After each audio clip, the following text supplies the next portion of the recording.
अनिल सूरज जगताप. कुठनं आले तुम्ही? मी चेन्नईवरून. कुठं निघालाय? पुण्याला जायला. बरं, काय किती दिवस झाले, किती तास झाले? इथं रात्री 10ला आलो. 10 वाजेपासून इथं थांबलो आहे. कशामुळे थांबलो? पाणी आहे म्हणतात पुढे, नदीवर पाणी असल्यामुळं. आणि 2 दिवस तिथं थांबलेलो होतो अक्कलकोटला. तिथं पण नदीवर पाणी होतं. 2 दिवस तिथं थांबलो. आज 3रा दिवस तिथं. काय त्रास आहे ड्रायव्हर? जेवायचं काय, आम्हाला काही सुविधा नसते, जेवणा खावण्याची काही सुविधा नसते. आता इथं रात्रीपासून आहे? हां, रात्री कोणी सांगताय, कोणी प्रशासनाचे येते की बाबा? नाही काहीच नाही. किती किलोमीटर रांग? आता इथून मला पुन्हा जायचं आहे. आता रात्रीपासून इथं थांबलेलो आहे. मग कसं करावं लागेल? आता काय, आता इथून तोपर्यंत थांबायचं काही पर्याय नाही.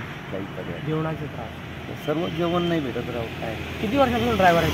मी 2007 पासून माझं लायसन्स. कधी असं बघितलं? नाही, आता बघितलंय. बरेच वेळा असं घडलंय. हां. पण कुठं काही गावातले लोक सपोर्ट करतात काही जेवणाविनाची, पण प्रशासन काही नाही. प्रशासन काय विनंती प्रशासनाकडे? प्रशासनाला हेच विनंती आहे की ड्रायव्हर लोकांची काही सुविधा करत जा. असं जाम लावून ठेवल्याच्या नंतर काही ड्रायव्हर लोकांना काही सपोर्ट करत जा. जेवण पाणी, पाण्याचा सपोर्ट करायचं.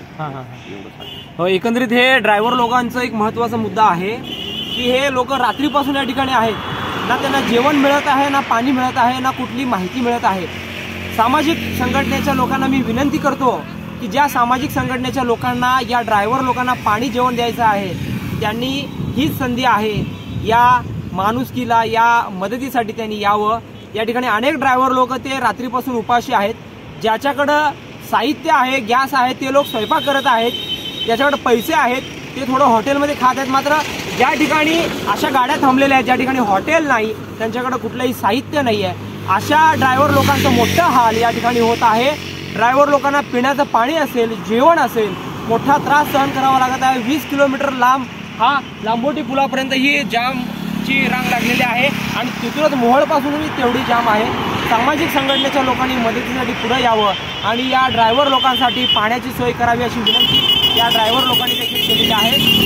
लोकप्रधान न्यूज चॅनल सुरुवातीपासूनच ग्राउंड अपडेट देत आहे आणि सोलापूर, पुणे, मुंबई नॅशनल हायवेवरील सर्व बातम्या पाहण्यासाठी लोकप्रधान न्यूज चॅनल तुम्ही पाहत राहा. जहूर सैयद अकबर बागवान, लोकप्रधान न्यूज सोलापूर.